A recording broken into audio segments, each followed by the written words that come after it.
Μοπάπου! Κράτα το καλά ρε. Αντιπούσμα για δεν θέλει. Ανέβαγε από πάνω του λίγο μπάστα. Να πήρα σαρπά.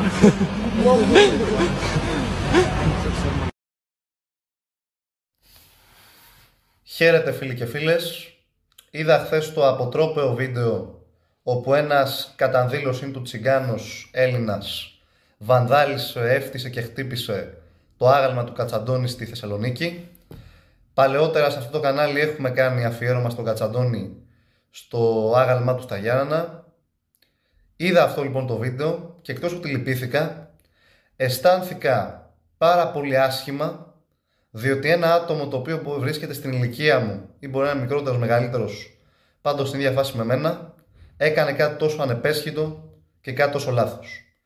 Κατά δήλωσή του, ο συγκεκριμένος κύριος είναι Έλληνας τσιγκάνος, όχι Αλβανός όπως λέγανε πάρα πολύ στο Instagram και στο YouTube.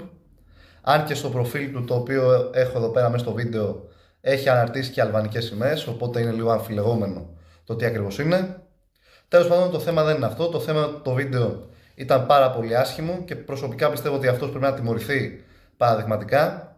Είναι αδιανόητο ένα μνημείο εθνικής κληρονομιάς που υποστηρίζει τα ιδεώδη και τις αξίες της Ελλάδος, οι οποίες ενσαρκώθηκαν στον Αντώνη Κατσαντώνη, ο οποίος υπήρξε πρόδρομος της Επανάστασης και για πολλούς ιστορικούς εφάμιλος του Καραϊσκάκη και του Ανδρούτσου και του Κολοκοτρώνη εννοείται. Είναι λοιπόν αδιανόητο να μείνει κάτι τέτοιο ατιμόρυτο.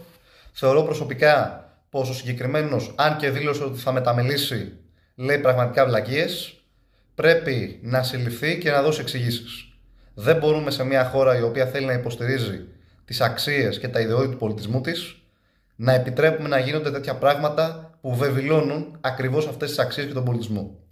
Διαδώστε αυτό το βίντεο, όχι μόνο το δικό μου, το βίντεο του βανδαλισμού του αγάλματος, θα έχω και link κάτω στην περιγραφή, διότι είναι σημαντικό να καταλάβουμε σήμερα ότι οι σημαίες και τα αγάλματα των ηρώων δεν είναι απλά παιχνίδια ή απλές πέτρες.